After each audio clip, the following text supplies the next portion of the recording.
Vivek Ramaswamy, GOP hopeful for the nomination of President of the United States, came out swinging against St. Ron DeSantis. Here's the part he doesn't mention.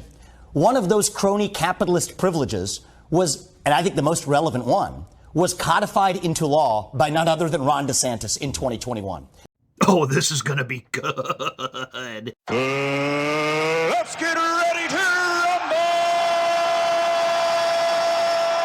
You can't handle the truth.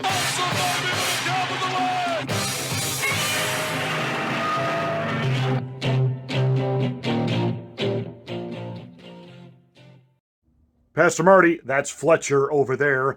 This is the Afternoon Drive. Thank you so much for watching. Make sure you're a subscriber to the channel. Smack the bell, click the word all to get notification of all of my rants.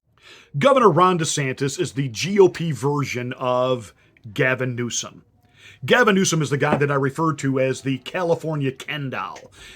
He's kind of like a Mitt Romney. He's got the wonderfully crafted, every hair in place, molded plastic hair.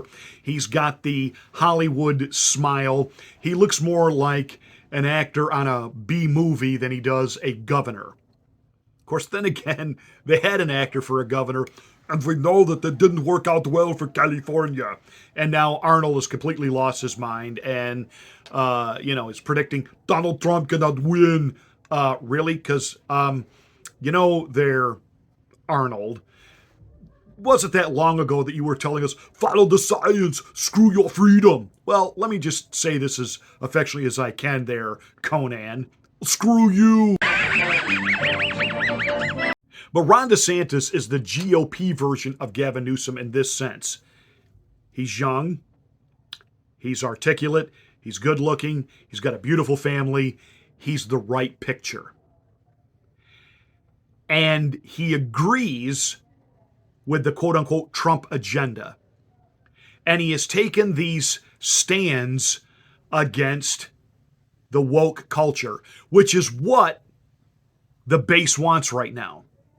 There are Americans wanting somebody to push back on all of this transgender, CRT, all of this overreach of the government, stripping us away of our rights, censoring us, etc., etc., etc.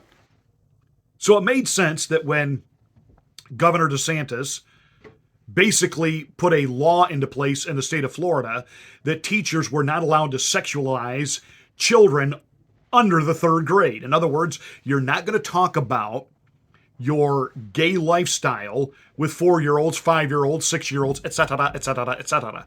By the way, let me just pause right here. I don't want a teacher who's heterosexual talking about sexual activities with 7-year-olds. So this isn't just a, quote, gay thing. So it became, though, the way the media spun it, the don't say gay bill. And Disney, woke Disney, took this big stand against Ron DeSantis in the state of Florida, hoping to make big headlines. And Ron DeSantis smacked them. Disney World had been granted favor way back in the day when Walt Disney was still alive and wanted to build a theme park there. And basically, it's on swampland. I lived just outside of Orlando. I've been to Disney at least a dozen times or more. My kids, more. They had friends, passes. They went every weekend for years. So I'm well acquainted with the Disney thumbprint on the Orlando area. And it is the reason people fly to Orlando. They don't fly to go to Universal, although I think it's a much better theme park, especially if you got teenagers. They're flying to Orlando to go to Disney, to do the Disney experience. Get it? And it is a fantastic theme park, and it really is quote unquote magical, and you can feel the spirit of Walt Disney in the air, and everything is way overpriced, but it is an experience, and it's a fun experience. It's a family experience. But of course, in recent years, they've really gone over the top with wokeism. And they won't use pronouns like he and she and boys and girls, but it's they and them and welcome guests, and we know all that. But to get Walt Disney to go to this swampland, Florida basically gave them a sweetheart deal that nobody else in the state of Florida had, which was Disney could self-govern. See, they weren't restricted by zoning permits, zoning laws. They didn't have to follow the same health and safety standards that other businesses putting up buildings did. They got to create their own board of governance, and they governed themselves. And they were even free from state taxes. Well, when Disney took a hard stand against Governor Ron DeSantis and the so-called Don't Say Gay bill, Ron said, "Oh, really?" And he and the legislature got together and they rescinded Disney's special privileges. Well, the truth is they never should have had them to begin with. So on that point, yeah, the governor was absolutely right to do so. But he's being challenged in the courts, and right now he's losing the challenges. And even Donald Trump recently took a shot at DeSantis and said he can't even beat Mickey Mouse. How's he going to be able to sit down with leaders of foreign countries? Boom. But now Vivek Ramaswamy pointed out something that I did not know, and I'm a little upset with myself for not having known this sooner. Let me ask you about the Disney dust-up Sure. with Ron DeSantis. On one hand, I assume you agree with pushing back at Disney the way Governor DeSantis has rhetorically. But is there a point where you think it is too much to use government to punish business? Here's where Ron DeSantis really lost it here. He's gone on the wrong path. As he claimed, and this part actually sounded good to me, Disney should have never had crony capitalist lobbying-related privileges in the first place. Here's the part he doesn't mention. One of those crony capitalist privileges was, and I think the most relevant one, was codified into law by none other than Ron DeSantis in 2021. What you talking about, Willis? Here's the part he doesn't mention. One of those crony capitalist privileges was, and I think the most relevant one, was codified into law by none other than Ron DeSantis in 2021.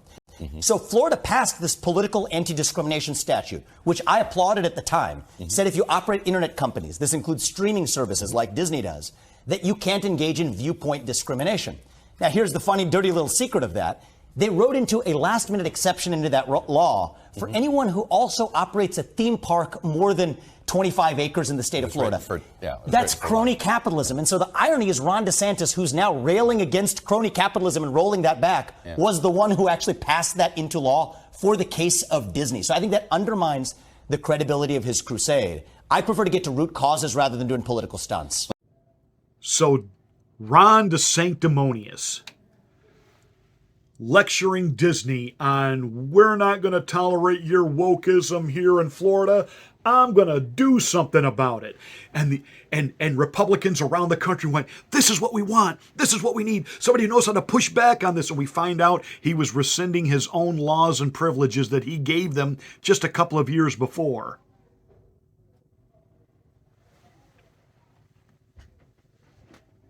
You thought he was just rescinding. I thought he was just rescinding laws that were enacted before he was even alive, that had been given to Walt Disney.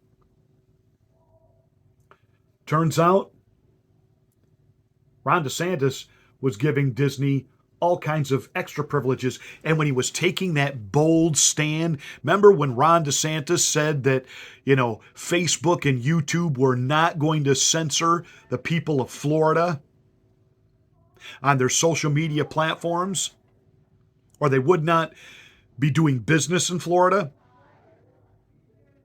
Well, Disney owns social media platforms. So he made them the exclusion to the law. In other words, when Ron DeSantis was sanctimoniously trying to stand up and say, we will not tolerate censorship in Florida unless it's Disney. And then we'll turn the other way because we make money off Disney. Deep State Ron. What kind of sweetheart deals would he cut as president that would undercut the American people? And these stands that he takes, is he really taking them over principle or is it politics? This is the way the wind is blowing with the GOP. See, Donald Trump, I know, sometimes comes out and says things that we wish he hadn't said the way he said it. But with Donald Trump, what you see is what you get. What you see is what you get. And Ron DeSantis, I think it's a lot like a Bill Clinton. Bill Clinton took stands based on what direction he thought the wind was blowing within the Democratic Party. No real, substantive, personal, real convictions. And I think if things were more moderate in the Republican Party right now, so would Ron DeSantis. I told you this before. The Republicans of Florida brought DeSantis to the right. He did not bring them to the right. During the initial wave of COVID and lockdowns, he was right there with Cuomo and Newsom locking down Florida. It was members of his own cabinet who came to him when a pastor was being arrested on television for not closing his church. Mr. Governor, this is not a good look. We cannot sustain this with the base. Then he became the rebel governor who was opening his state. Not because he believed that was the right thing to do, but he knew it would score political points so he could be president. That's Ron DeSantis. Deep state, politician, calculated, programmed. It's not real. It's not authentic. Donald Trump, man, I always like what he said, but it's real.